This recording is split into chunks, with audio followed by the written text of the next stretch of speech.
Hello, everybody. Thank you for joining us. Apologies for the lateness. It's totally Tiffany Lockhart's fault for a technical issue, which is enraging her at the moment.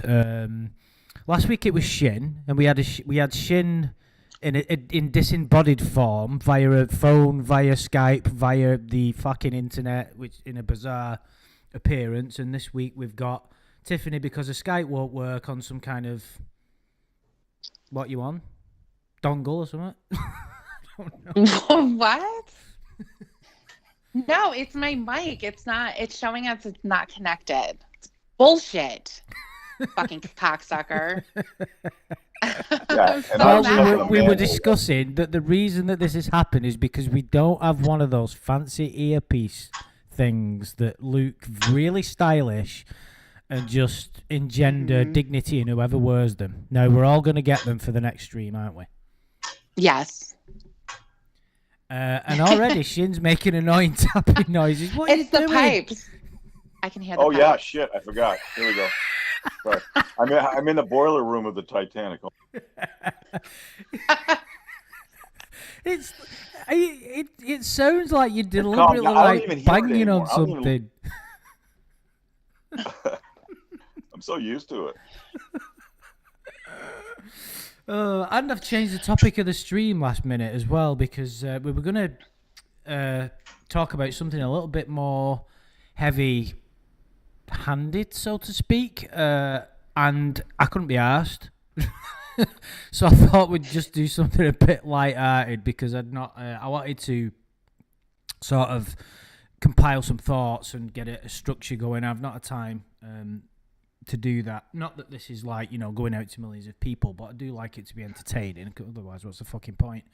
But when you're talking about Lorne, it's very difficult to not be entertaining. So if someone was talking about him and it was shit, I'd be like, I think you should quit, dude. That's the way I'd look at it. So this is kind of in light of the recent Lorne call that was on Reborn. I think it was like Lornemas in July Part 9.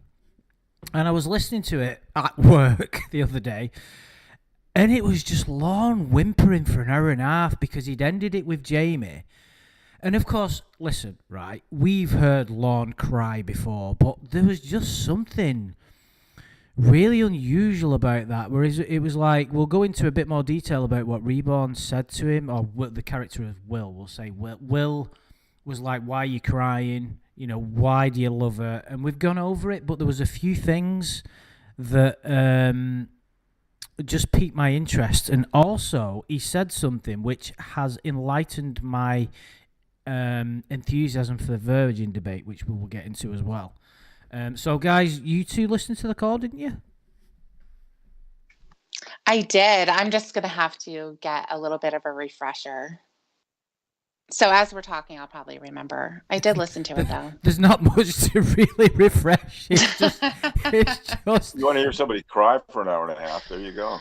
That is good. But, I don't know if you remember, one of the things I hate about the way he cries is when there's silence, he wants to make sure you still hear or know that he's crying. So he'll do, like I said, the squeak, but his squeak will be so pathetic. It'll be like,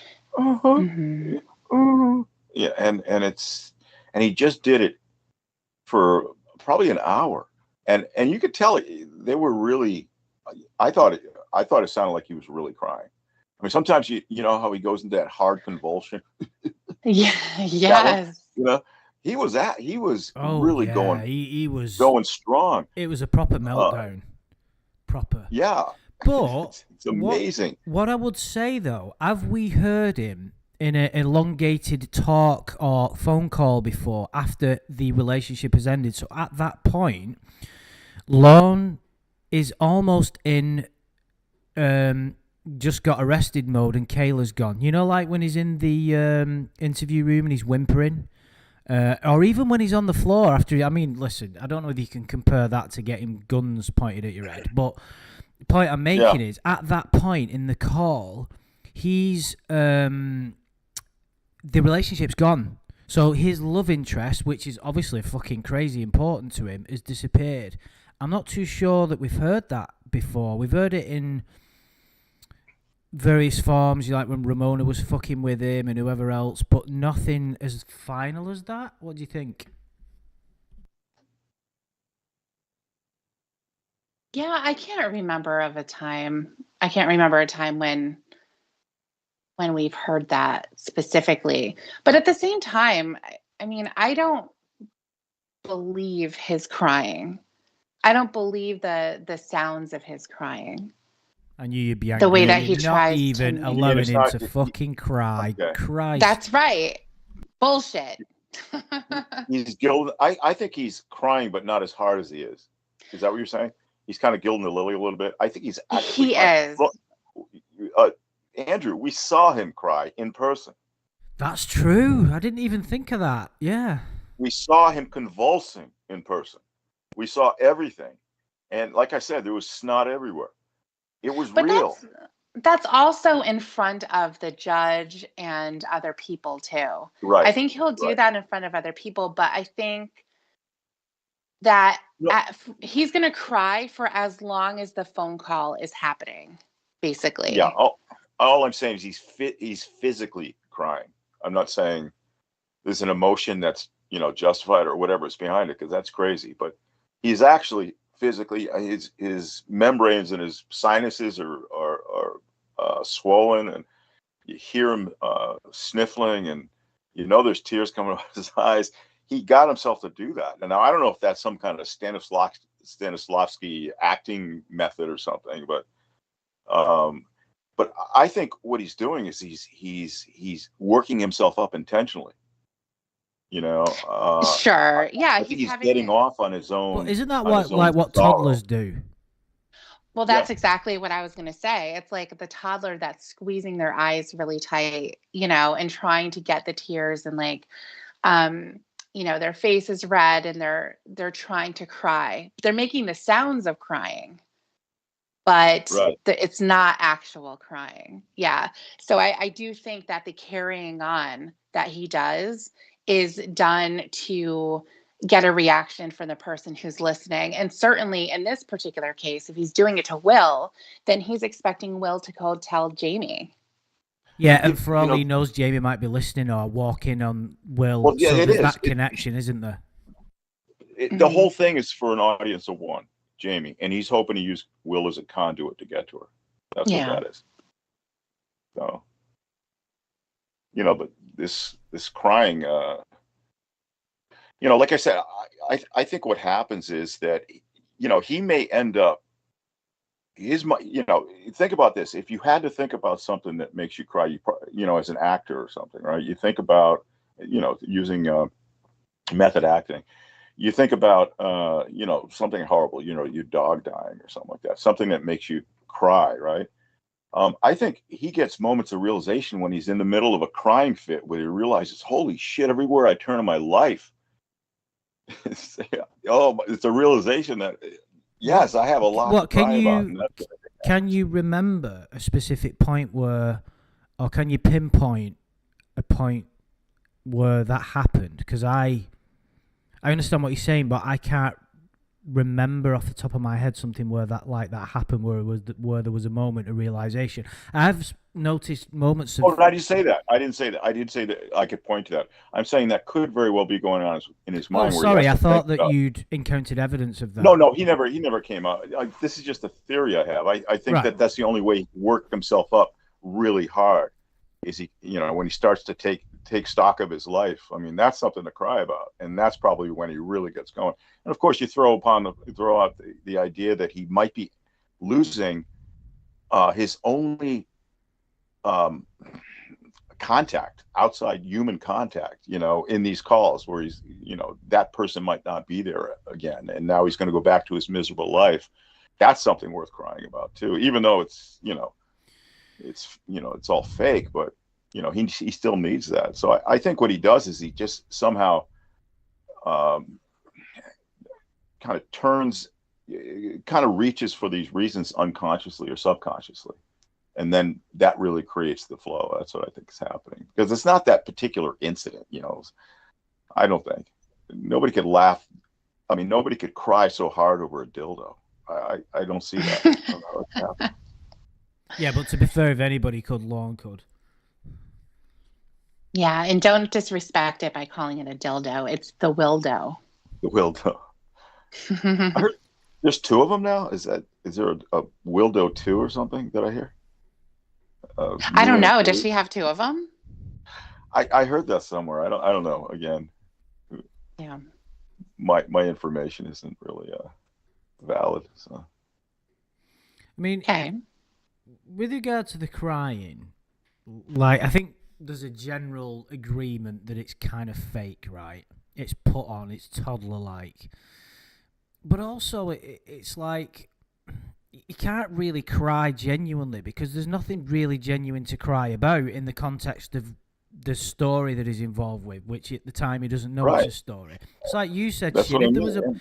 if there was a moment of realization where he kind of woke up and go, oh my fucking God, I've wasted my life, I'm at RSO, I've wrote the worst novel in history, etc., etc. You could go on and on.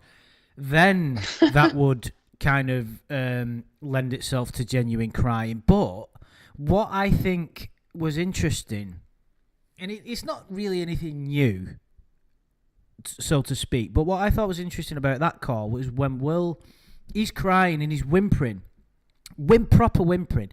And then Will kind of presses him and goes, you what are you crying about? I can't believe I've lost her. And then he's like, I just missed that we were together. And he says, well, what do you miss? And it gets to the point where he kind of said that he misses getting insulted by her. So the best that he could think of to speak fondly about the time that they spent together, because he couldn't. And what was interesting was, before Will pressed him, Will said, what is it specifically, or words to this effect, what is it specifically that are making you so upset? What was great about the relationship? And he couldn't answer and started crying even more because he knew he was in like a sticky situation, like he couldn't answer the question. So what does he do when he's in them situations? He cries. Because his brain's going, hang on a minute, does not compute. The rat has got to a point in the maze where it can't go any further. So then it has to find a different route, and then it says, I miss getting insulted. What? Well, you told me about that as soon as that happened. You said, well, actually, the line was, she interrupts me and insults me. That's right, yeah. That's the best that he could think of. That's what he said he missed, and I'm like, wow. He's a masochist, right? And that's why I kind of... Sorry, go on. Sorry, that's exactly what the calls are, though. Yep. If you think about it, that's all that they are. They're just interruptions and insults. We've always wondered... Sorry, Shin. We've always wondered... I think me and you specifically, Shin, is that I think we even asked Blue Boy if we're allowed to say that word, but we asked him. I don't think we asked him, but he mentioned in one of the calls once. When we were doing this streaming, he came up in the chat, and we said, "When was the nice parts of the relationships?" And he said there were none. It was all a continuation of everything that you hear, and I was like, I almost didn't believe him. Like he wanted to make Lorne appear worse than he is, because that's a continued trait in the community. Which baffles me, because there's no need to do that. But listening to his response to when Will was pressing him, I think it's exactly right. Because the only time we've heard him speak to what he believed was a human, when Jamie was a human, was when whoever it was that was doing the initial bit, and there wasn't much. I mean, I only listened to a very small amount of it, but there was nothing going on there that I heard. I just find that interesting. Well, Lorne's idea of everything going great is different from a normal person's. So they can be talking about, as long as they're not arguing or anything like that, that's like nirvana for him, right? Yeah, there are times when they're not arguing. In fact, there was a new call that Reborn was streaming yesterday, that it was the first half of a call where it's a buildup. And so during that first half, there's not really a lot going on. Right. That was the good times, right? Right. Those are the good times. Exactly. And I think that when Jamie had a voice, there wasn't a lot of conflict there either. So maybe Right. it wasn't overly dramatic or like a fairy tale the way that Lorne tries to present it. But there wasn't a lot of conflict. You don't have the Sheffries or the Rod calls, where he's Right. fighting, or the calls where simply, he answers the phone and she asks him how many jobs he applied for that day, and then they start fighting for the duration. Yeah. So yeah, I do think that, those great times, it's just time. It's Yeah. like Wes says, it's quantity time. You're just spending time on the phone. It doesn't mean that anything great is really happening.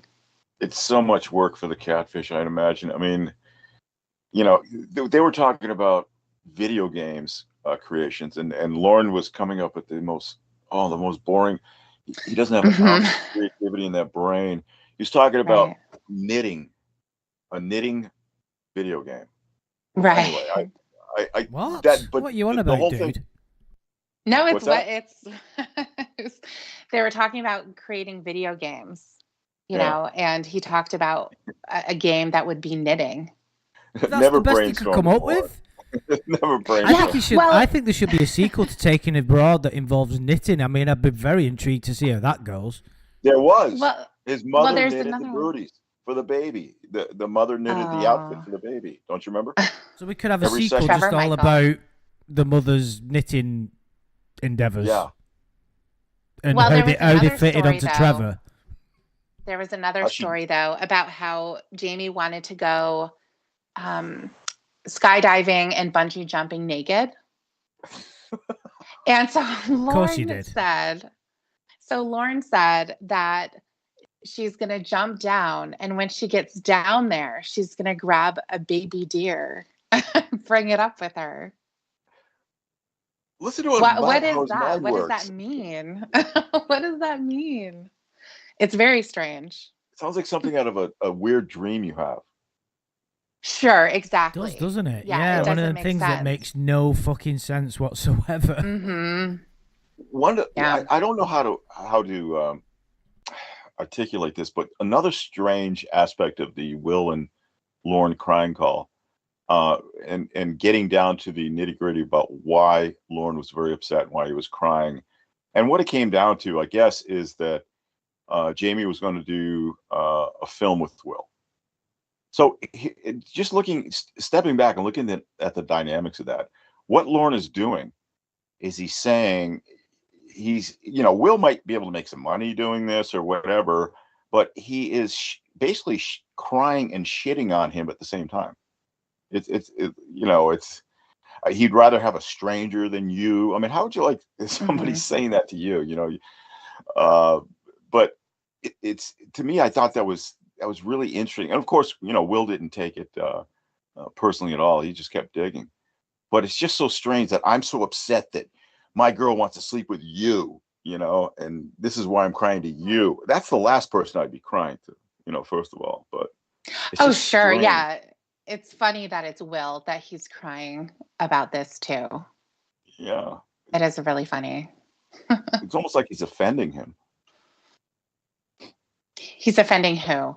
It's like Lorne is offending Will, like being, it's offensive what he's saying, I don't want her to hear you, of Well, all yeah, people. because I'd they rather have a dated stranger, before. a dirty stranger out there than with you.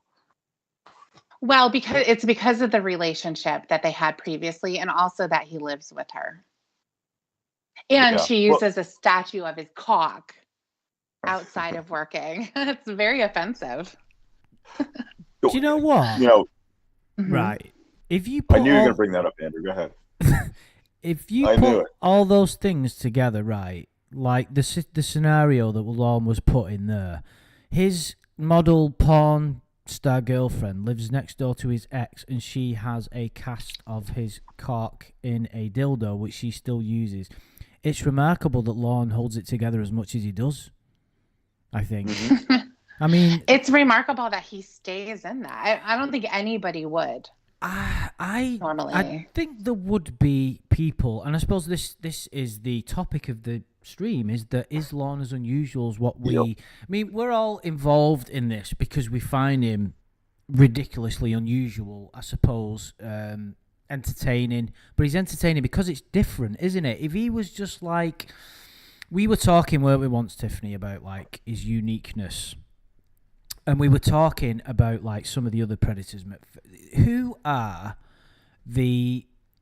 Let's try now to come up with the top 5, not including Lorne, of memorable predators from TCAP. Let's not bother with the others, but let's just say TCAP, shall we? I would suggest that the rabbi is up there just because of his job, because it was early in the, in the series. Yeah. There was no police takedown for those early ones, though. That's the only problem I have with those. But it's the characters, and the scenario, the kind of the dynamics that were at play when Chris confronted them. I think the Dr. Woolen is another one. Yeah, but these are kind of, I suppose we can't really come up with the definitive top 5. So I would say the Doctor because of his stature, the Rabbi also because of his stature, D-Mac I would suggest because of his disability and the fact that he was like way out there disgusting. I mean, so many. I mean, Tiff, you give us one as well. Oh my goodness. Well, one of my favorite is, and what is his name? Now I just lost it, but it's the guy in Florida who showed up with his, he was doing paving. He wanted to do paving work. And he said that's the reason why he was there. With and his shirt was like wide open. Yeah. He's one of my favorite. He shows up like that. Yeah. Exactly. Yes, Eel Reeg has just come up with a great one. John Kennelly. He's like the fact that he was. How could we not mention him? He showed up twice, for God's sake. Just getting something to eat. Like, you can't write shit like that. Thomas Coffin again. Yeah, Thomas Coffin's the guy who showed up for the paving work. Well, we've just given a few, and we could name 10 more that stand out. I suppose the reason that I was bringing that up is we've said before, and that even the point of this stream and my channel would probably prove this beyond a reasonable doubt, is that Lorne is head and shoulders above the fucking lot. Like, he's way out there. Like, just way out there. Sorry, Green Boy. He's got this, what he's got different from the other guy, he's got this charisma, this off-putting charisma. Let's put it that way. You have to keep, you can't keep your eyes off the guy. There's the difference. I just respond to Green Boy? He's just said Andrew's audio keeps popping towards the left. I am actually, in the process of buying a new laptop. I got an Apple Mac delivered just today. I've had to send it back because it's a fucking pain in the ass to get everything going. I've actually invested in a new laptop for all this shit, so bear with me. So apologies. Sorry to stop you there.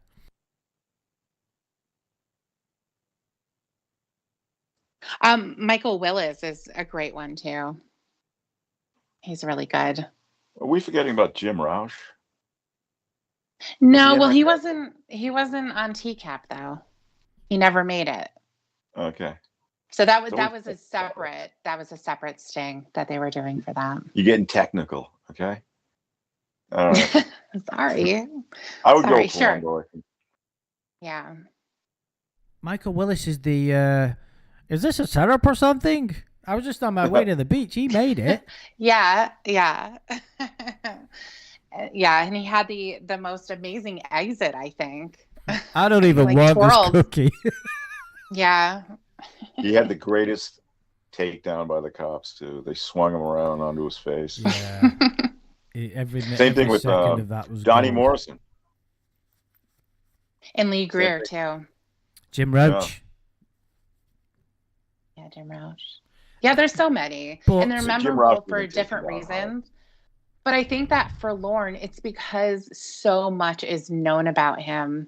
His backstory. I don't think it's that though, Tiffany. I'm going to disagree with you there. How dare you? Well, listen, don't take your bad vibes out on me because your fucking microphone broke. All right, so I'll have to take it out on somebody. Lorne, that's what we're here for. No, but you've got to remember, back in the day, before contact was made, shall we say, we didn't know that much. Or would you say that we knew more because of the chat log? because of how detailed the chat log was. Yeah, absolutely. The chat log, I think, is what makes him above and beyond so many most others. comprehensive. Yeah. And we're still and going very over long. it. Yeah. So maybe you were right after all, even though I shouted at you. Apologize. But what I mean is like, if you think about what's happened since then and how further we've got, I don't want to further get myself in trouble.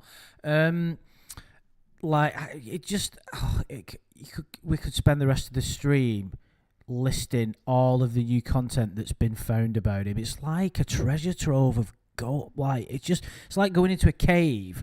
And it's just wall to wall jewels, treasure chests, fucking, just all kinds of crazy things, and just all the stuff that's come out and even continues now. It's just remarkable. But yeah, he's kind of unique. It's like someone put it in the chat when we were discussing a similar theme a few weeks ago. I was like, interesting but boring at the same time, and that knitting thing. It just kind of proves he's kind of dull, really. And like, taken abroad, that's an insight into his psyche. He had so much to play with there, and it was pretty dull, wasn't it? I mean, I don't know, some of the murders were quite, but how can you make murders dull? Do you understand? It could have been so much better. I'm not like, I try not to be too harsh when critiquing Taken Abroad, because there's no way I could write a novel. And well, that's kind of limiting beliefs there, but I'm trying to say maybe that's not my skill set and how difficult it would be, but it was pretty bad. So he's not interesting, but yet is. He's insane, but yet maybe not. I don't know. We've never really been able to put our finger on it, but he's still... I think one look at that chat log, you're just like, hang on a minute. Something's very wrong here. A couple of pages, even the first page. Yeah. I don't know. He's our favorite hopelessly romantic pervert. The other thing I love about him, or I should say that accounts for this volume of information we have on him, is that he's so willing to do it. And he seemed to be more motivated to put the stuff out than people are to get it. Look at all the phone calls probably the catfish miss all the time from this guy. He'd be talking 24 hours a day. He's so, again, gullible and thinking that, that there's there's no troll here. It's a real person he's talking to, but it just makes it easy. That's why there's a lot of stuff. So I suppose, is he... The stuff that baffles me the most about Lorne, more than anything, I can kind of understand the chat log. There isn't... Even though it's still, like, we're a third of the way through it, we'll never finish it. I find it, every time we do a stream going over it, I find it very entertaining, very interesting, very insightful, very funny. Like, I always get something out of it. What that says about me is a conversation for another time. But I do find it fascinating. You couldn't really get that from any... I mean, the other chat logs... we did McFetridge's once, and it's boring. The only bits where it gets interesting is when it's disgusting, because it's like, your true crime gene is activated then, and you're like, ugh. So I can understand a lot of what goes on in the chat log. Like he's the grooming tactics. It's not that sophisticated, really. Lorne doesn't have a lot to offer. He's not clever. He's bashful. He's not charming. He's predictable. He's boring. He's kind of a bit, vile. He's it can be aggressive. He's everything. But I can understand everything that kind of goes on. There's a few moments where you're like, hang on, cutting penis off? What you talking about, dude? There's a few baffling moments, but even the Mr. Penis thing, you can understand that, because he's trying to even though that's bizarre and is definitely worthy of more, like if a psychologist was speaking, so like Lorne, we've got to, I mean, even Chris brought it up. You can understand what he's trying to do. He's trying to, as sick as this is, introduce her to sexuality in a childlike way. It's horrible. It's very Mr. Rogers like. Yeah. The penis. Yeah. I can understand most of everything he does, but I still can't quite grasp the catfishing calls. Like he keeps hanging up and then calling back. He's just a total glutton for punishment. Like, but there's so many people. Is it any different than someone in a domestic violence relationship who continually puts themselves in a position where, and it happens all the time, where people are continually putting themselves in positions? It's almost like self-harm in a way. Some people exist like that all of their life, where they mean will the cycle? go. Sorry? You mean the cycle? Yeah. Cycle of abuse.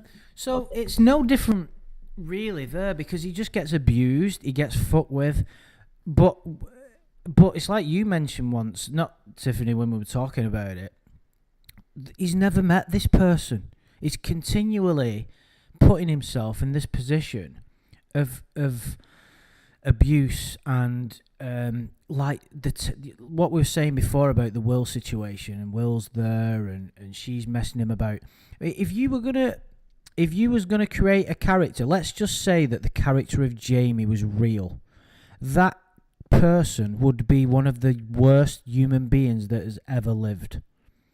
Just a complete psychopath, and I mean a psychopath. That word is thrown around far too much, but in that situation it would be true. Someone with complete lack of regard for him, someone who agreed to marry him, someone who bangs people for a job, and not there's anything wrong with being a porn star, but you know, I mean, what do you guys think? Tiffany, do you agree with that? Do I think that Jamie's a psychopath? Yeah. Is that what you're asking? Yeah, I think that they all were. I mean, probably outside of Ramona. I think everyone else was, because there was a complete disregard, didn't care at all. You're going to do what I want you to do. And when you ask me to do something, I'm not going to do it.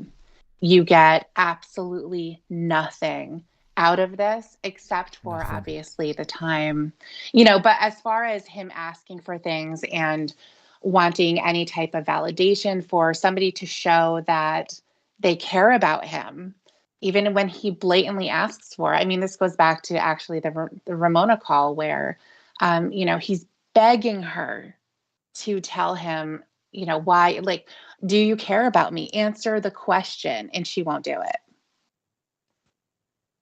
She won't do it. So I think that with all of the, all of the girlfriends, they're horrible people, of course. Well, yeah, I mean, they're definitely not, within the context in that position all the time. Well, sure, again and again and again, no matter what happened. Yeah. The Rod thing, like, he was enraged, fucking enraged the first time, and then when Rod got on the phone, I mean, you could go on and point to all the different narratives that just destroyed him, absolutely destroyed him, and he went back for more. But is it any different than the archetypal domestic violence victim who continually gets physically assaulted and goes back? It happens all the time, but yet he never met this person. He's getting nothing out of it.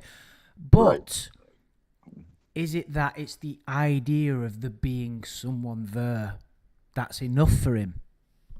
Well, I've never heard of a domestic violence victim say, the equivalent of what Lorne's saying with, I like to be interrupted and insulted.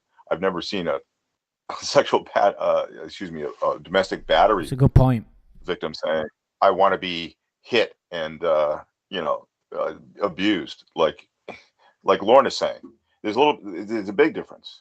One's stuck in a cycle because, well, there's many reasons, but typically they're trapped. There's nowhere else to go. They don't have family support. A lot of reasons, whatever. And also that emotional aspect to it, where the other person has overriding control, and this person just can't break free. That's totally different. I don't think that's Lorne's situation. I think Lorne enjoys it. I think, when it comes down to negative attention, Lorne enjoys what? That old negative attention, but rather than no attention at all.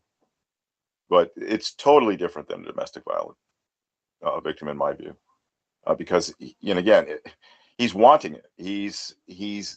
He would be miserable without it. The domestic violence victim subconsciously wants it, and not in. Oh, I don't wish to offend anybody that has known or been in that. Not the abuse. They want everything but the abuse. Yeah. Yes. Well, they want what was good in the relationship in the beginning, right? In my experience of sort of dealing of what I've learned over the years and reading lots of books and whatnot, in a lot of cases, and this isn't a blanket statement, the domestic violence victim subconsciously wants that kind of. It's almost like it's a form of self-harm, and it goes back to a childhood trauma. So I suppose self-esteem. Yeah, you're right about that. But but again, I don't see the same. I guess the desperation's there. That's the same. Somebody who would stay in that situation, be desperate. Lorne is a desperate man. But beyond that, the domestic violence person I don't think is necessarily worried about whether anybody will ever love her again. It could be. I mean, obviously, but that's not their primary concern. Lorne is. Lorne thinks if he loses this catfish, he won't find anybody. He will have his lonely life again. A lot of domestic violence relationships are like that, where the perpetrator will make the person feel like they're not good enough for anybody else. Right. And sometimes it works. Lorne did try potentially some of that on Kayla.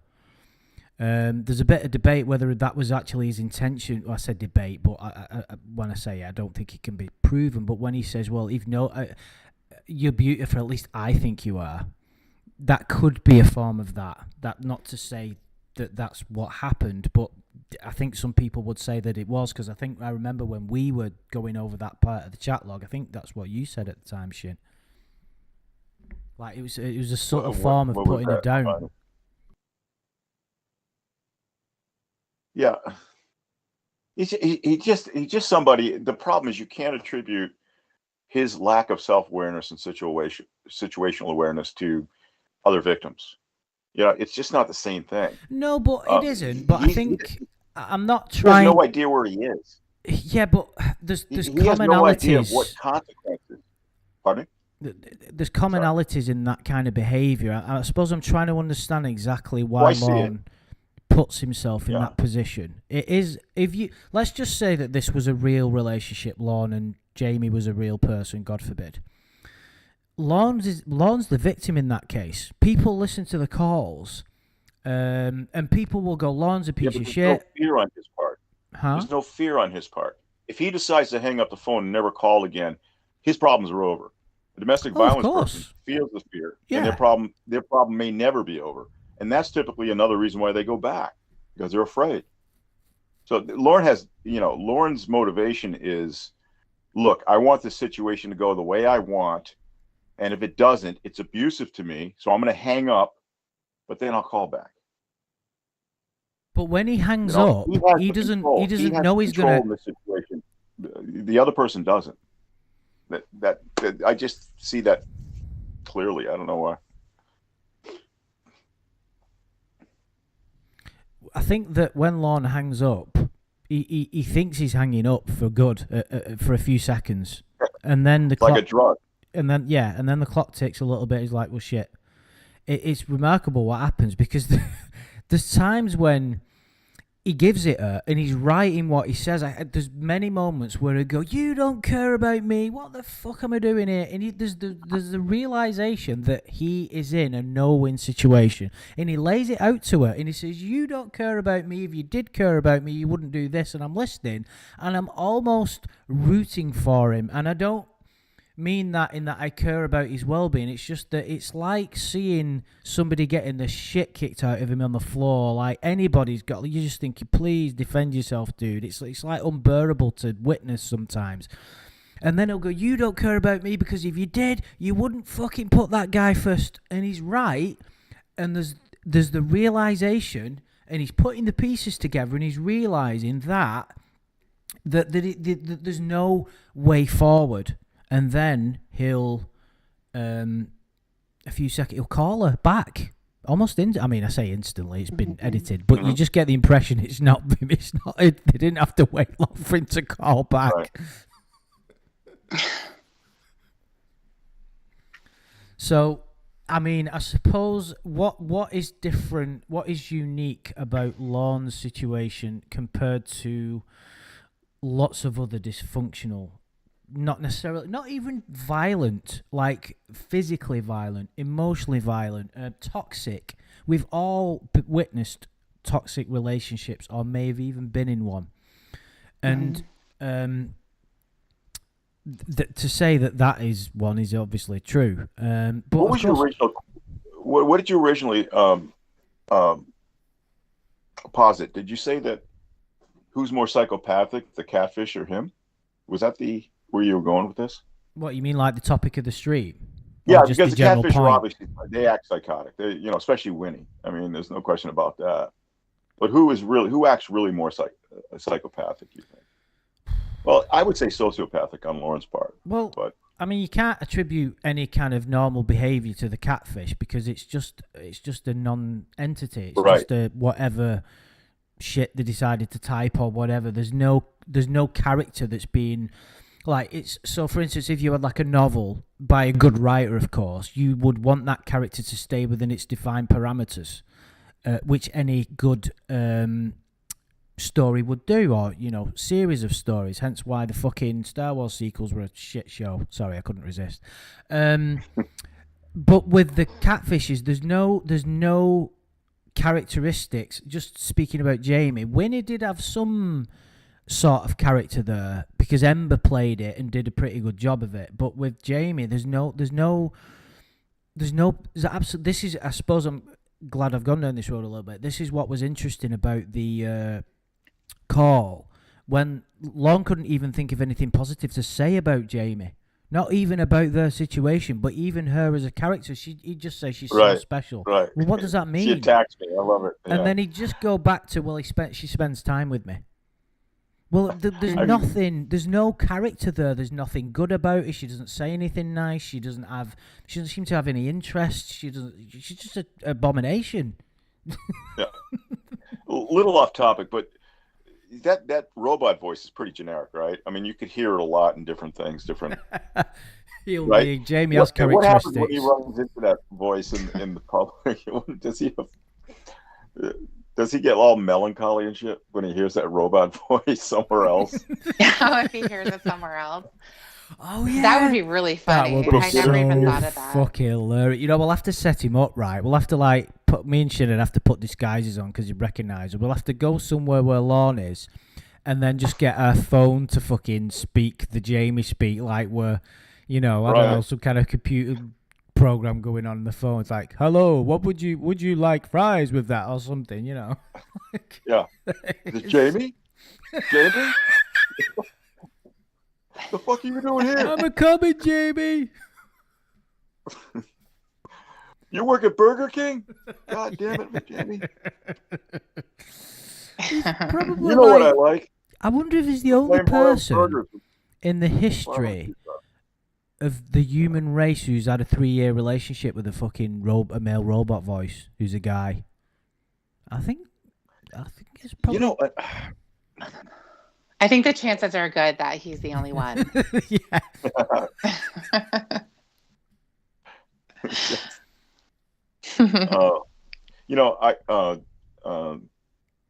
Patriot Baron, you mentioned earlier the Jeremy DeWitte. I've been cheating on Lorne a little bit, watching some Jeremy DeWitte, and the reason why I knew about him years ago, but most recently he just got sent away to prison for like 11 years. Finally, so you finally have justice, so it's easier for me to watch now. because this guy was getting away with all kinds of shit.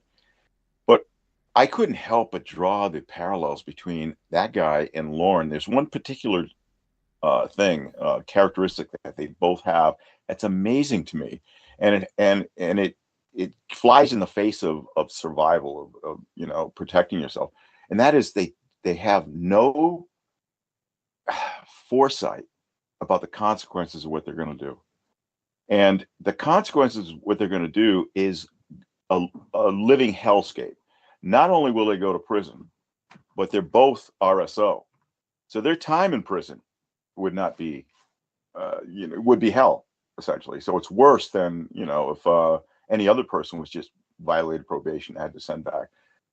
But they can commit these acts that would get them surrendered into that position all the time, without any regard for the consequences of what they're going to do. That Jeremy DeWitte guy, I just give you an example. There's a video of him on I-95. I-95 is the big north-south route that goes from all the way up to the northeast, all the way down to Florida. It's like a 4 or 5 lane highway. There was a video of him in the middle of the highway with his purple lights on, because he couldn't have blue or red or anything like that. And he had stopped 4 lanes of interstate traffic. And it was just him right there. People go, what the fuck is this guy doing? And he has no clue how much trouble this is going to be for him. So it's that there's something about that where they don't appreciate the consequences of what they're going to do, or even think it's going to happen, or even think about it at all, that I think is kind of an attribute, for guys like Lorne and guys like Jeremy. There are guys like that. There's probably more than you think, though, dude. I would say it's probably definitely a commonality there, but there's loads of people that live reckless lives that Lorne doesn't seem to. There doesn't seem to be any critical thinking whatsoever, and it really. This is why I've always tried to understand what happened so early to fuck him up. Like, why is he such a fuck up? Like that photograph that might appear on your screen at any moment where he's holding up the sign where it says Lorne Lynn Armstrong and he's crying just after he got busted. That is the archetypal picture of fucking failure. You cannot, just to get to that point, you're like, oh my God. Everything that we know about him, it's just like, what were you doing, dude? What did you think was going to happen? What was your game plan like? But the thing is, you can't. What's really interesting, and this is probably one of my biggest sort of, what's the word? Problems in life, if I couldn't, is that I struggle to understand why some people behave like they do. Like road rage, for instance, when I'm driving and someone doesn't indicate or they do stupid things, I rage and find it very difficult. Or litter. I cannot, for the life of me, understand why people throw junk out of their car window. It fucking baffles me. I hate it. It enrages me. Sometimes if I see someone smoking in front of me in the car, I have to try and avert my eyes without crashing, because I know that if I see them throw a cigarette out of the window, it's gonna ruin my morning. It pisses me off that much. So I suppose what I'm trying to say is, people behave in such a way that's totally alien to who you are, what you stand for, and Lorne embodies all of it so much. Everything that he does, you just, what the fuck are you doing, man? And I think that's why I find the call so interesting, because as well as all the humor and the crazy dynamics that are going on, and the everything, he's talking to a robot voice, every single second of that call that might be dull, because it's not always going to be rod raging, some of it drags, because it inevitably will. You're talking to a robot. He's never met this person. What the fuck is he doing? Yeah. So it's all entertaining. But we speak, because you hear, don't you, Tiffany, unfortunately for you, you deserve a medal. Sometimes when I get enraged by somebody's social media post, I'll ring you up complaining.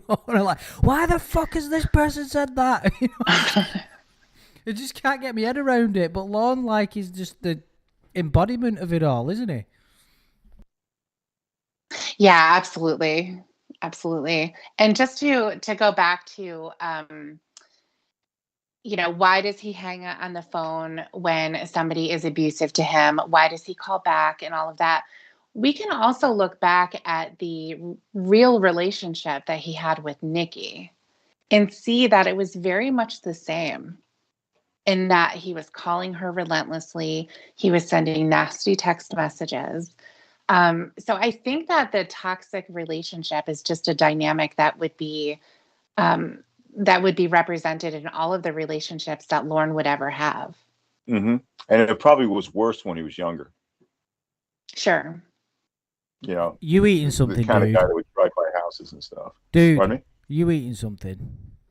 No. No, I'm completely innocent now. I didn't say not guilty. I said innocent. Yeah, that's different. Hashan.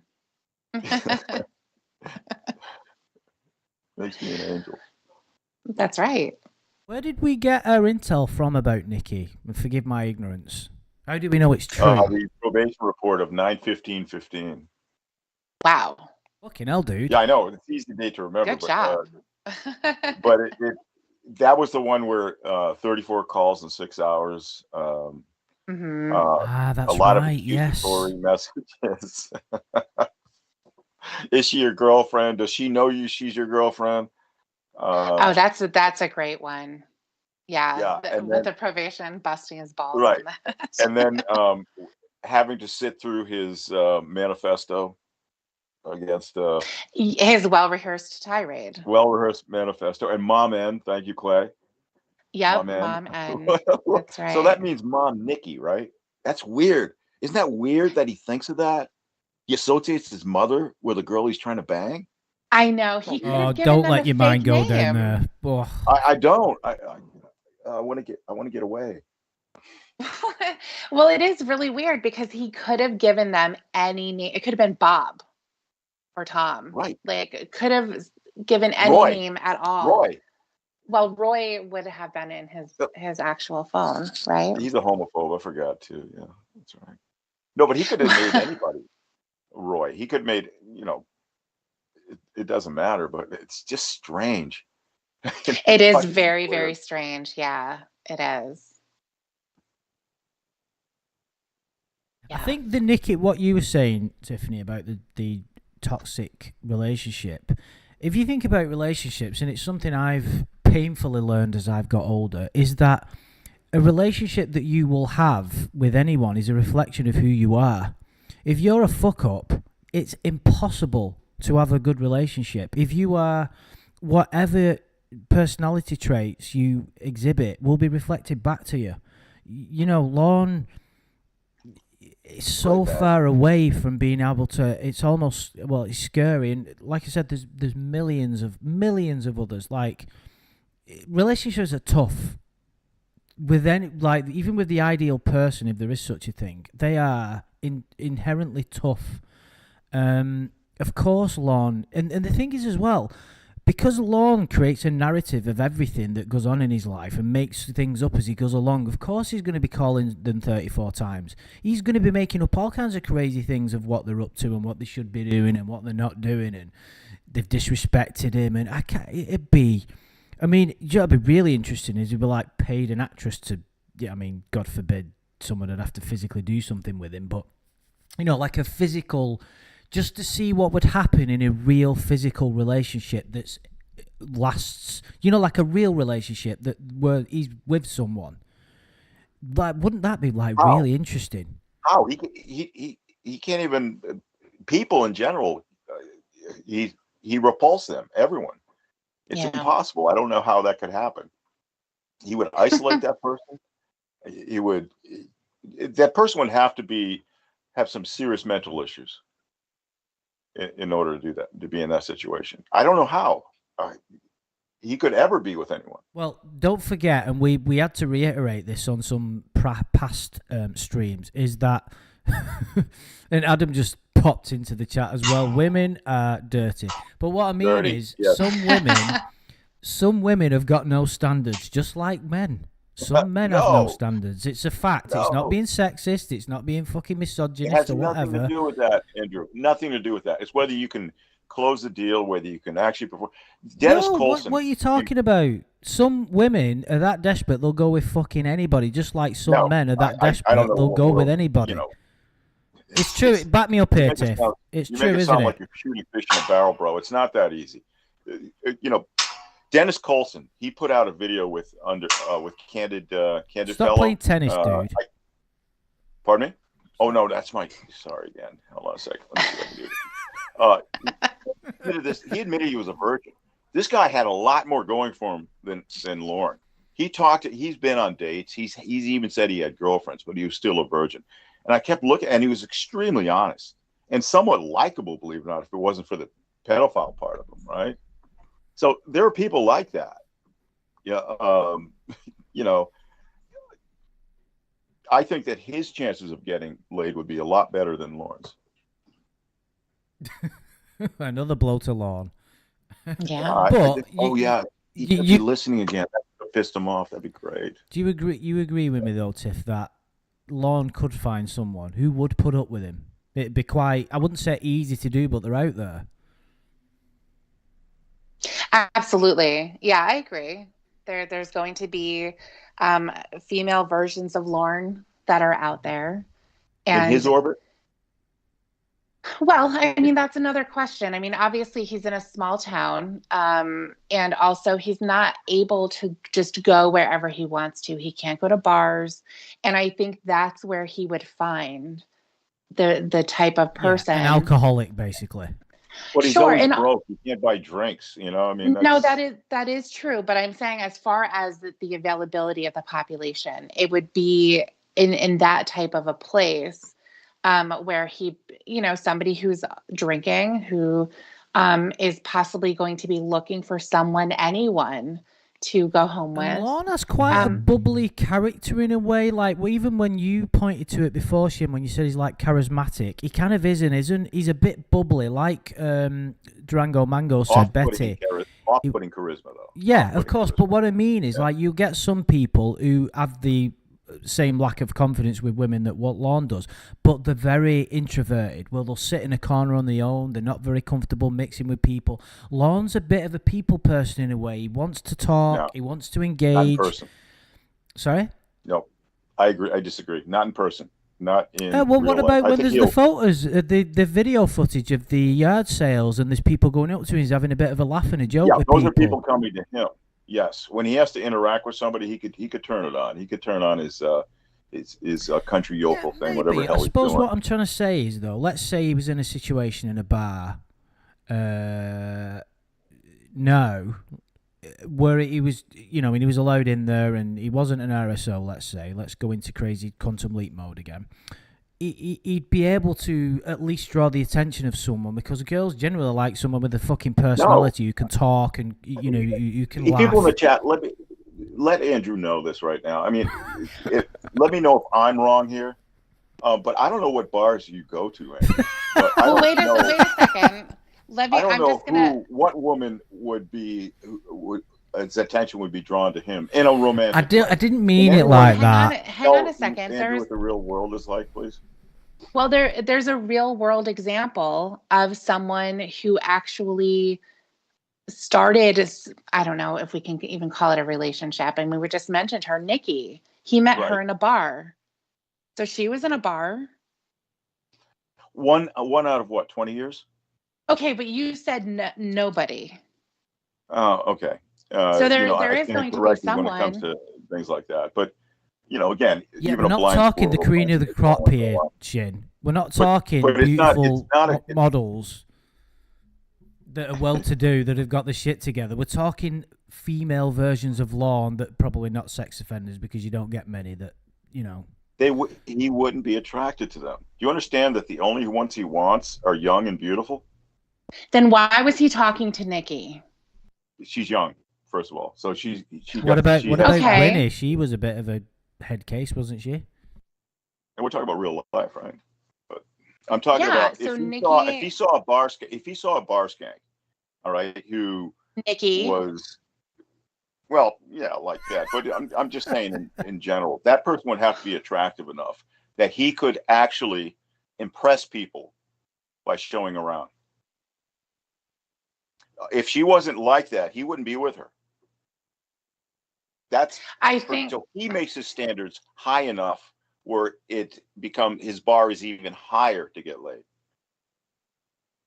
That's my feeling about it, but I just don't see. I understand that. I think. Well, what would you say? What did you say? I just don't see women jumping all over him, no matter how inebriated they are. I'm sorry. I never said they would. No, or approachable. I think, but, he would even be able to approach. But it's possible though, and so Nikki was one of them, and just like Paula, Ilrik said, if any of that story is true. But that's the thing. I don't necessarily believe a lot of the story. But as far as Nikki is concerned, she was somebody that he met in a bar. How that happened, don't know. But he's wait a second. So Ilrik is pointing out that Nikki would have seen him as a sucker, somebody that she could get free drinks from, and all of that, and that makes total sense. But he hung around with her. And he had her phone number, and he was calling her, and he was texting her. They never kissed. They never had sex.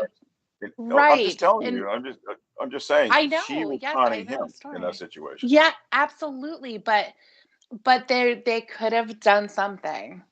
It could have been possible. Okay. No, she's too smart for that. I think she was too. She was a meth addict who lost her children. Of course she was. Yes, understood. But there is going to be somebody out there like that. He's going to find somebody in a bar. It's possible. Is everybody... Okay. Well, maybe in a Star Wars bar, maybe. Who knows? But I don't think you've been in some of these dive bars, dude. I think... really? Okay. Yeah. Well, I'm shocked that you think that, like... every woman has standards, or is your opinion of Lorne that low that you're thinking even a rat wouldn't? You got two things. Number one, again, a lot of women have standards. 99.999%. Okay, well the 0.00001% would go after him. Hold on, we're talking about that 0.0001% now, right? Well, that 0.001%, Lorne would not be interested in. So it's not going to happen. He was interested in Nikki. What about the Alaska thing? What's that? He was interested in Nikki. I can't believe you guys are on that side of the issue. I really can't. What? It's fucking amazing. No, he was interested. Are you going to tell me that he wasn't? He was, yes. Yes. And why do you think she went along with him? The guy gave her $10,000. Knew that she could probably take him, for a bunch of money. That's it. There was no relationship.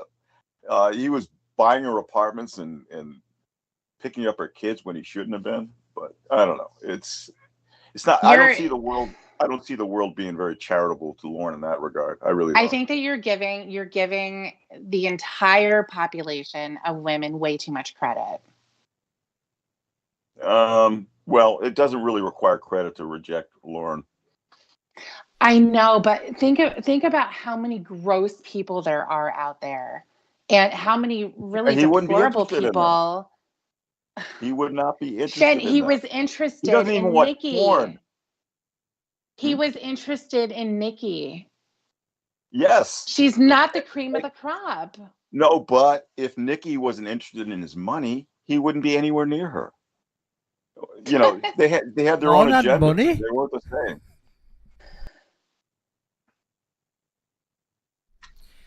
Just to clarify, Nikki was post TCAP. Yeah, this was when he came home. Before the catfish.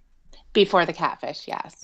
Just to clarify as well, Hear Me Out said, why does Andrew Burkett think Lorne was scoring all kinds of strange? I think you mean, do I think he was getting banged every week? Of course not. What I'm trying to say, and I think Tiffany agrees with me, is there are some women out there who are the bottom of the barrel. They've hit what do you call it? What do you call it when someone goes right to the bottom?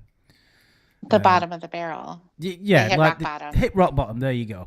There are some women that have hit there that would give Lorne a go. That's what I'm trying to say. I find it staggering that people think otherwise. Like, Lorne, okay, wait. That hurts difficult. my ears, Andrew. It really does.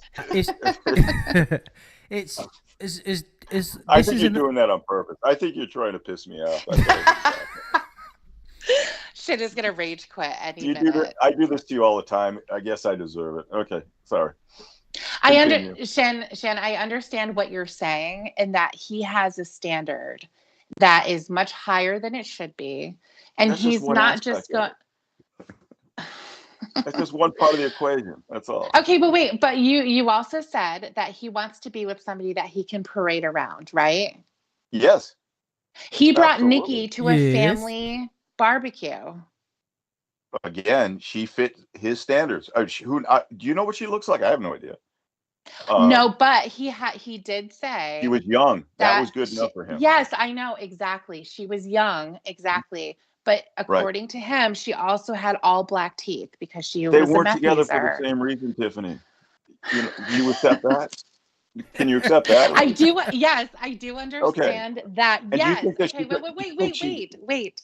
Okay. But the thing is, we're looking at it from Lorne's perspective. He was interested in her. She was not, the cream of the crop. She wasn't Jamie.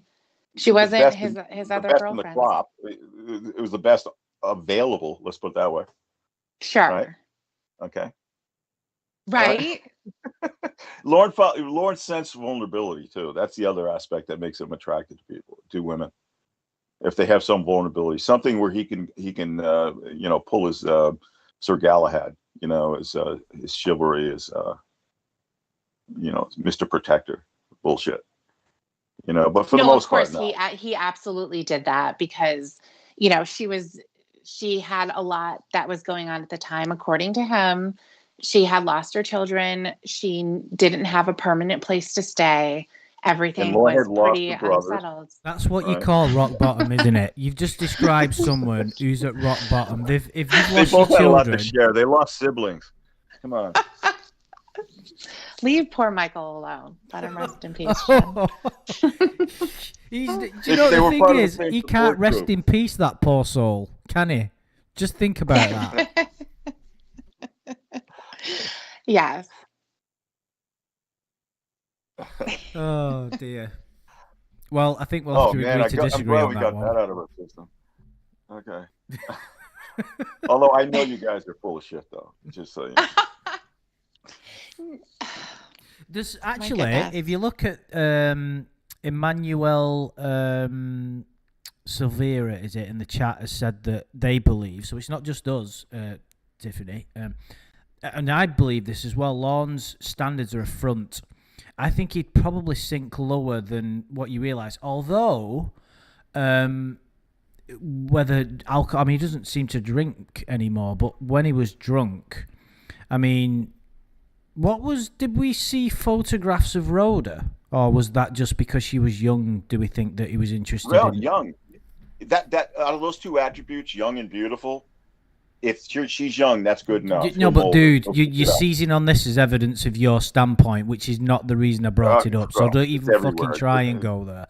The reason that I was bringing it up was, did we ever see? We saw, I believe Lorne saw photographs of Winnie, but do we know if he saw photographs of Rhoda? Do we know? Yes, he did. Yes. Right, and was the character of Rhoda attractive? Do we know at all? Yes.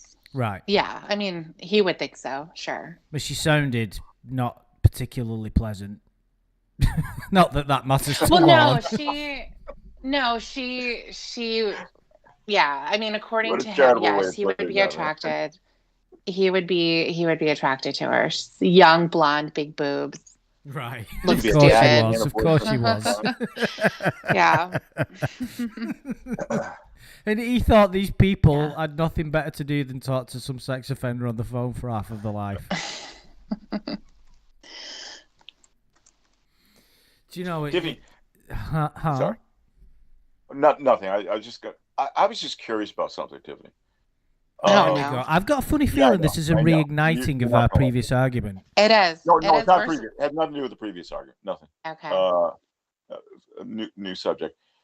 when you were with Lorne, let me just put it that way. All right, we're still fighting. Again, who's with Lorne? This is interesting. Did you ever have dreams about him? No. Okay. Did you ever like wake up? You know how you're in a different place where, say, you're in a hotel room and you wake up, you're not exactly sure where you are at first, or things like that. But you wake up and you go, "Shit, am I married to this guy? Or am I?" do you ever like, "Oh shit, what am I gonna do? I got to get rid of this guy." Did it ever like hit your reality at all? Never. Okay. All right. I was just curious about that. I was worried about you. Has it hit your reality before? I wish it did, though, but no. Yeah, no, it never did. I never woke up from a night terror. But you also were able to have that cushion a lot. You couldn't talk to him every day, right? That was impossible. There was a time, I guess you could, but yeah, it was impossible to be able to do that. Yeah, it was impossible, right? Okay. So he wasn't living in your head all the time. No, I mean, but because he wakes up so early, yeah. There's going to be songs, text messages, poems, all of that. Oh my God, you got a lot to wake up to. Shin. So much to wake up to, dude. And how many dick pics a day would you get? Say. I have no idea. I know a lot of dick pics. Would you get one at least every day? I don't know. I don't remember. Okay. Yeah. This was years ago. I'd like to do a stream on a catfish's life. Wouldn't you, Andrew? Oh, yeah. That'd be interesting. Yeah, of course. What do you mean? Just the behind, I know a little bit about it, but it's just interesting as hell having to deal with this guy. Like we talked earlier before we got on, and, I was in that, I was invited into that Discord stream. I was just kind of watching, and maybe I could get some information, whatever. And how my, I had the notifications on for Discord, and it was a big mistake because that night it would be ringing just off the hook. I mean, it was Lorne. Let everybody know that this was the Discord where Lorne was contacting someone. Yeah, it was the Catfish Discord. They allowed me to sit in. It was really nice of them. And but he needed constant attention, and it was just I don't know how you could do that. I had to shut my notifications off, but yeah, I mean, you definitely have to. Yeah. Yeah, there was nothing like that because I wasn't getting notified. Right. Right. And yeah. I'd just like to remind you of something, Shem. When you're saying that, and here's me reigniting the argument, when you're saying that Lorne's impossible to sort of charm somebody, have you forgotten about his constant singing, his poems, his love letters, the constant attention, the flattery? I mean, this guy... This guy can turn on the charm, dude. You're right. You're right. How short-sighted I am.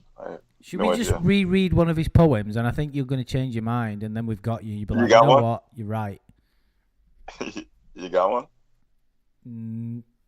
Well, what about the one he wrote to the scammer? Have we got that? I think we made our own versions of it, though, didn't we? Or the one to the prison guard, like Tiffany one. I would love to see that. Yeah. The note to the prison guard, like that I'm sent into solitary. You think it was a poem, or you think it was just a note? I think it was probably a poem. Oh wow! Yeah, that's what he does. In your eyes every morning when I see you unlock my cage.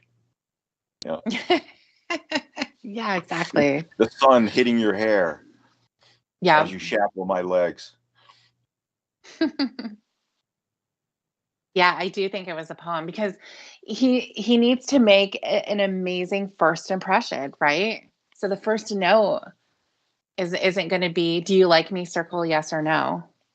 He's going to hit him with the charm. I think he started. I think it was a series of notes. I think he started like, "Hey, you're not smiling today. How are you okay?"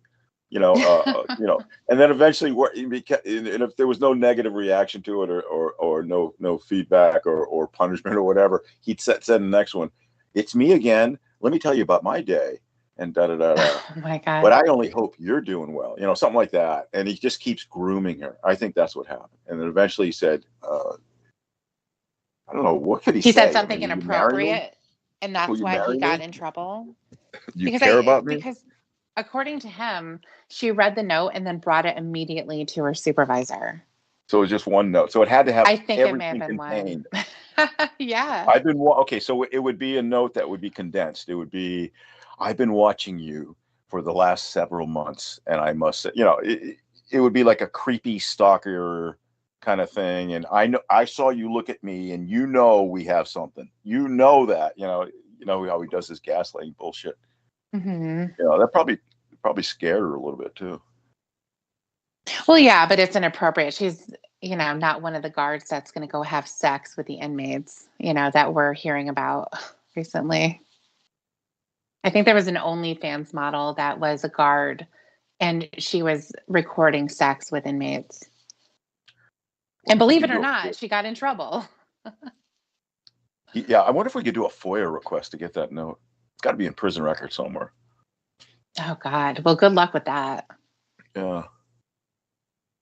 That'd be great, though. Don't be Send greedy, us the dude. Entire file. Isn't it like, everything. Despite all the things that we've got on Lorne, all the material, there's still a wealth of material that we'll never get that would be like gold. Isn't it amazing? Like, for instance, the footage inside the car would be my favourite unreleased content. Then you've got the poems, chat, like messages that he'd sent to Nick. I mean, would he have had, what year do you think Nikki was?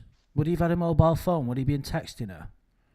Yes, he was texting her. Oh, and God. in fact, they did say that I think, the texts were full of profanity and they were accusatory in nature. Like, well, you must have turned the ringer off on your phone so whoever's sitting next to you wouldn't hear my message come through. He says the same shit. Yes, exactly. He's got a big thing about sitting next to people. It's like, who's next to you? Who's close to you? It's like a classroom, I know.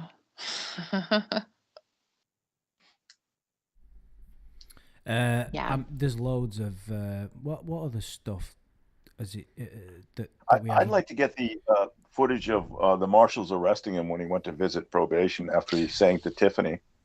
Yes, that would be amazing. He had no idea. They didn't even tell him to bring his toothbrush. It was great. No, they didn't.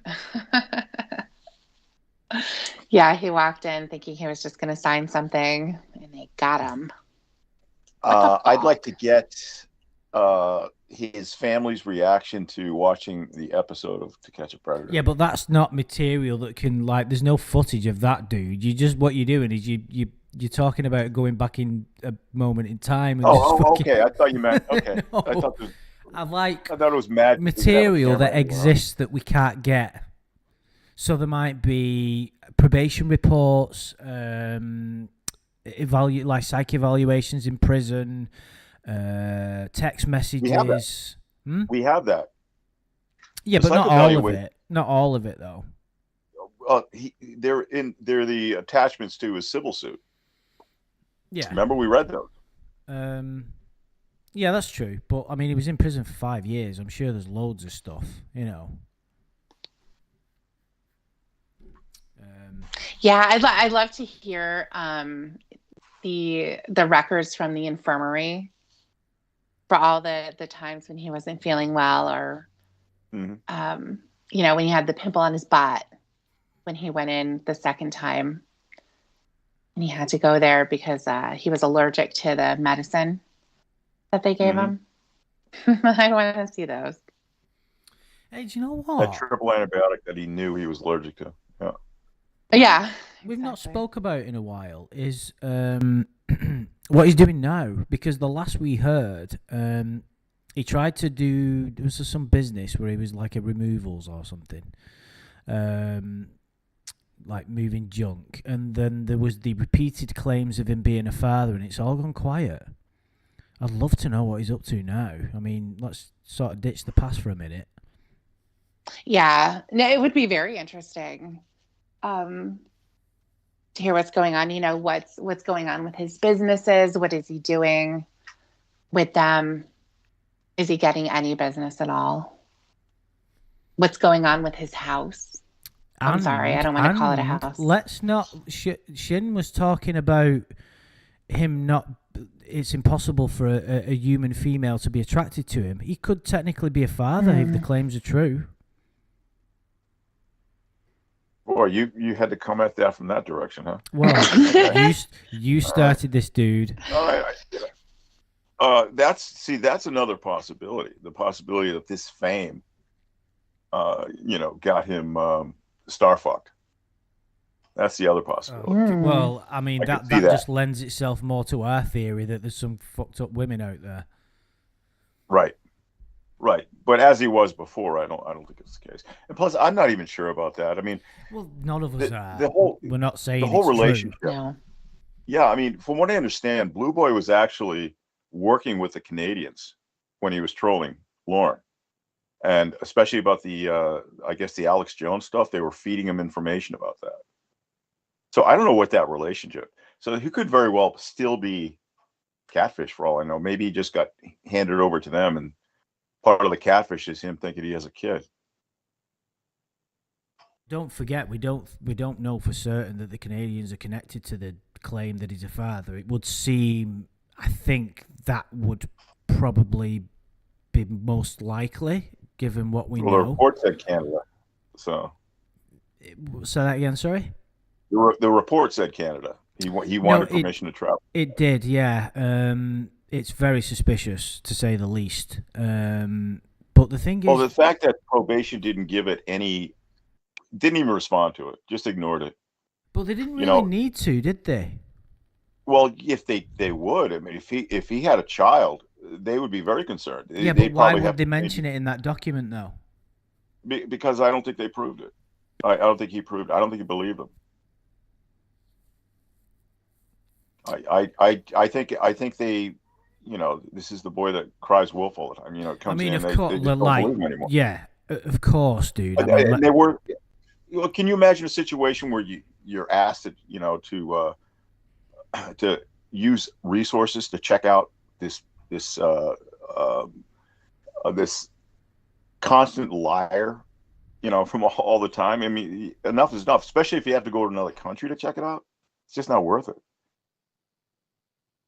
But if he was going to be with it, if he had proof, if he presented them proof, birth certificate, photographs, something, then we'd have a different kettle of fish here, because they'd be concerned about him as a parent now. They'd want to make sure that he had supervision. They'd be going in that direction. Yeah, of course. I'm just saying it necessarily wouldn't have been addressed in the documents that we saw. It was just a denial of his request. That was it. Yeah, it was a slam dunk. We were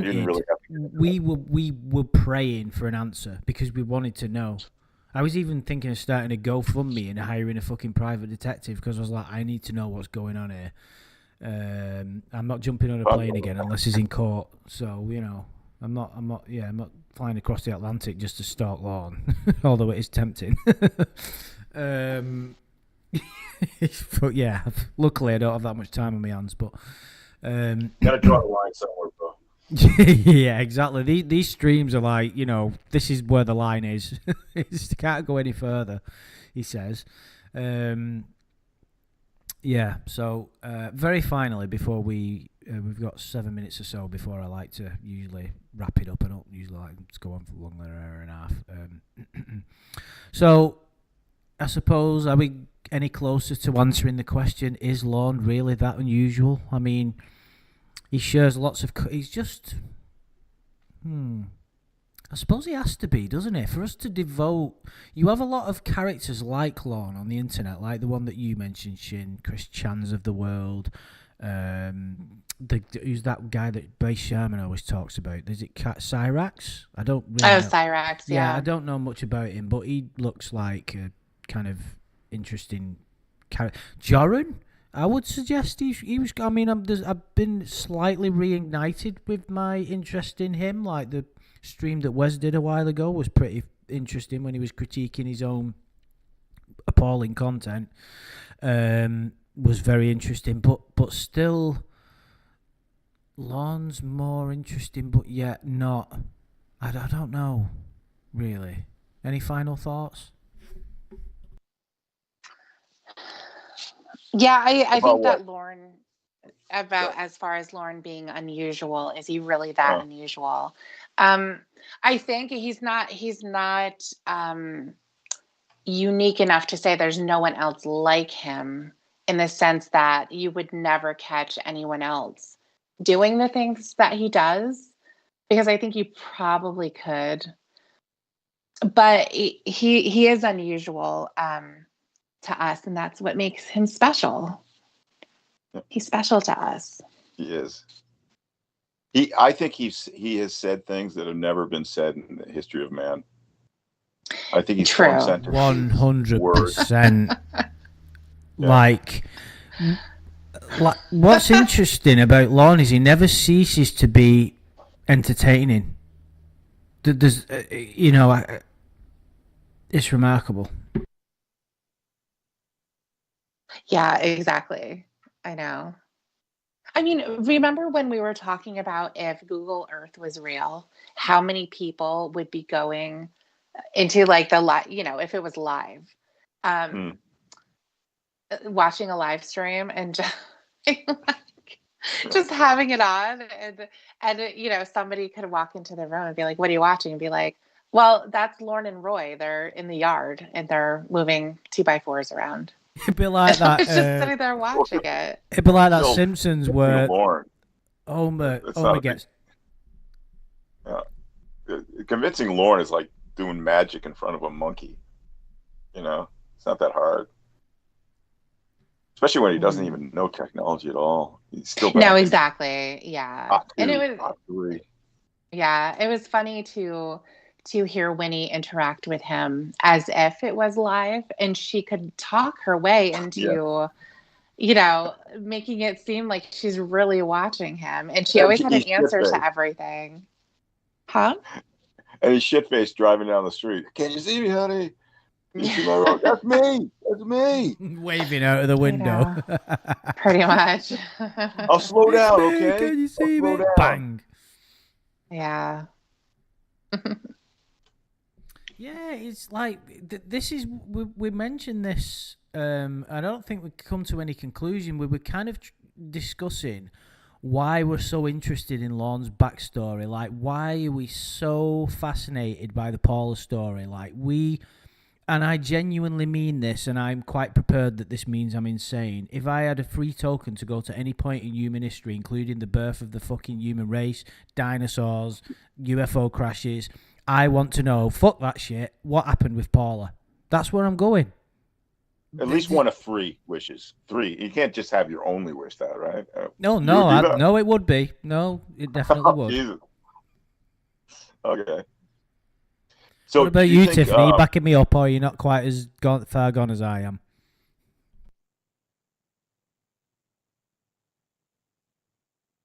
Hello? Oh, we've lost her. I was muted. Oh. I was muted. Sorry.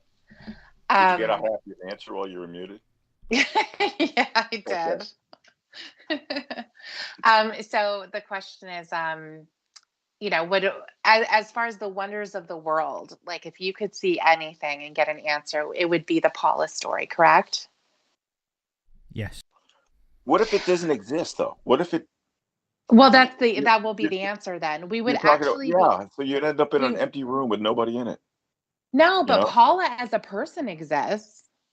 Yeah, but I'm thinking all of Lorne's sex stories, including that, it's a very simple explanation. There's somebody else's.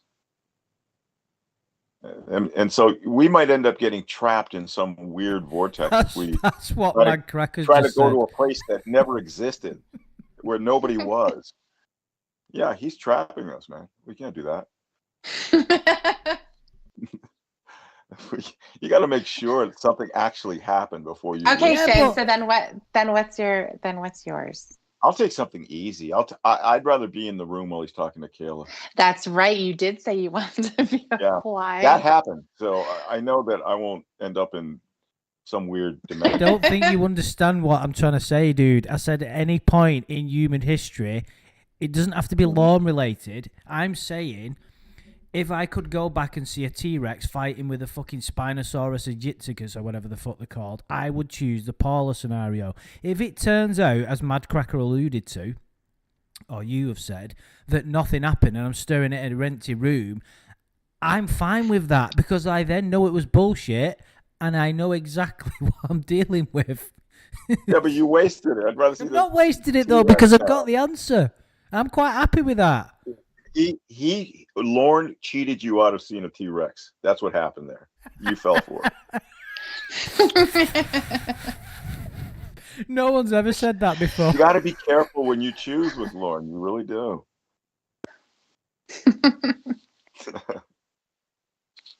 I'm willing to take that sacrifice.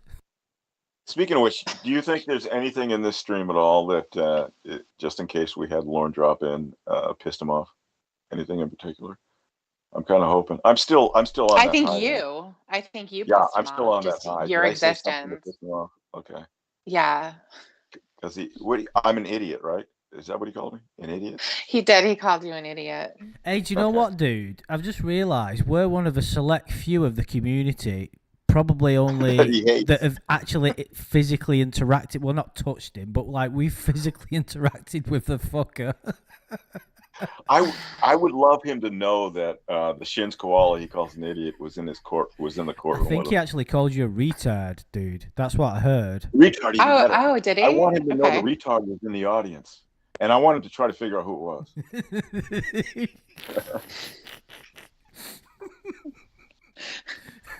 And that Andrew Burkett weirdo. Yeah, it was me, dude. It was me. I was there.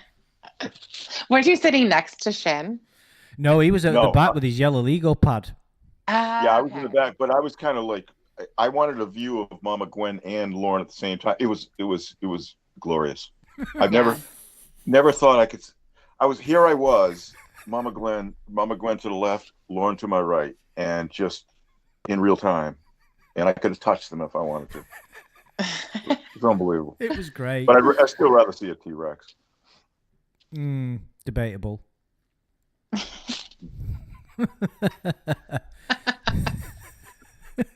Well, you're not. It's okay. You're not going to change your answer, Andrew. It's okay. Fucking right. Yeah. Yeah. I hope like somebody in the chat I want somebody in the chat to agree with me, and then I'm not like being ridiculous on my own. I'll agree with you. You would as well. Yeah. What, over a T-Rex? Yeah, I don't want to see a T-Rex. Yeah, but you would be safe. You wouldn't have to be like interacting with it. No, I don't want to see it. I don't have any interest. I do want to know what happened with Paula. All right. What about the birth? The first. What about the birth? Well, let's not go down religious routes. If you want to see what happened to Paula, Tiffany, stay on the safe side. You know they met in the bar. Take it from there. Don't go to the place where she got taken to his house. No, that's cheating. No, definitely. That's cheating. No, but that's I would want to see the relationship, however it was. I would want to see that happening. I want to see him at the bar interacting with Paula and see what her reaction to him would be. Right. And it would, I think you would see him just following around like a puppy dog. Well, that's fine, but I want to see the way that she's acting as well. No, I want to know what happened sexually. Not in. I mean the interactions, of course, the whole thing. But you're in a black hole now. All about his tale of getting laid. That's the fucking thing. Now, if it means I have to watch it, so be it. You can't go back to a time that didn't happen, bro.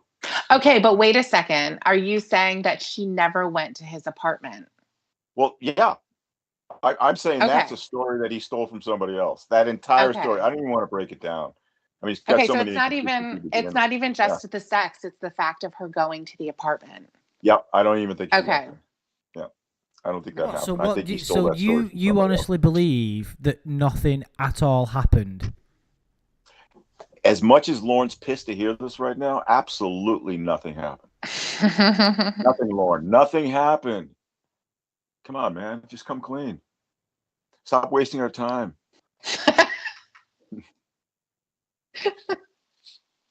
Like what NWA Skeptic has said, that would you sooner do that than go back and prevent the sequel trilogy, the Stairwell sequel trilogy? Well, it's fucking he knows me fucking alarmingly too well, does NWA Skeptic. That's probably the closest I could get, but I think I still would swing towards the Paula situation. Can't help it.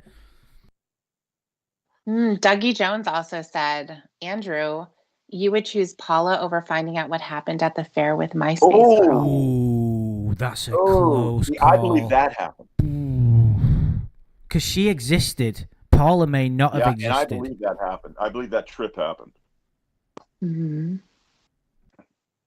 I'm still choosing Paula. What do you think? You two pick. Well, we know what Shin's answer is. Yeah, I'm in the room with him. I am. Well, he's had it during the best month of his life. Show her your butt. Turn around, show her your butt. Lift that sweater up a little bit more. That's me directing him. There you go. Now bring the penis in closer. Where's the light? You didn't get the light today? What happened? You didn't get paid. God damn it.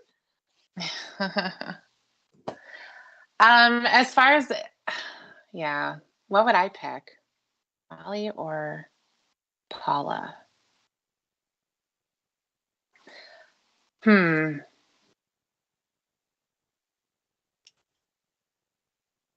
a really good question. Yeah. What about him getting fired from his telemarketing job? You can't start bringing other dynamics into this, dude. It was 1 and now it's 2. We're not having 3. We'll be here forever. I'm gonna push at you. I don't know. I don't know what I would pick. Come on, I'm surprised you're even considering it. It's got to be Paula, because we've heard 3 different versions of the fucking story, right? I want to know what grain of... I don't agree with Shin. I think something happened. It could be she looked at him and said hello and wasn't repelled in terror. It could be that they exchanged numbers. It could be that he gave her a lift home one day. It could be something as simple as that, and then the rest of it is just narrative that he's put on top of it.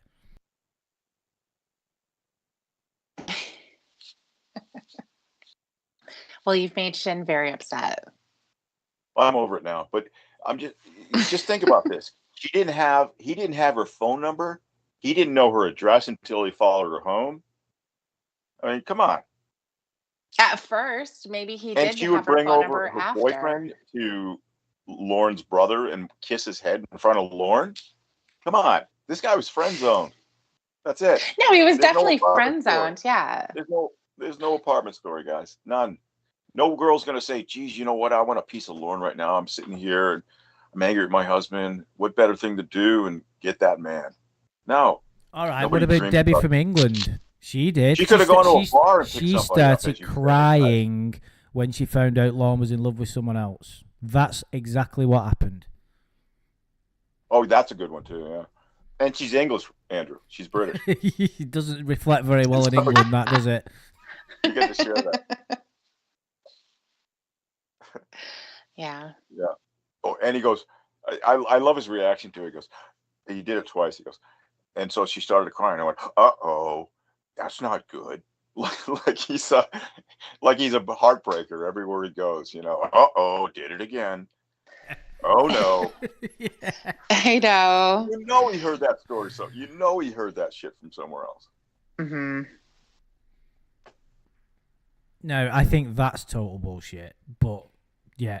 But I don't know though. Because you know what? We should evaluate that. We should do a whole stream thing. Paula. Huh?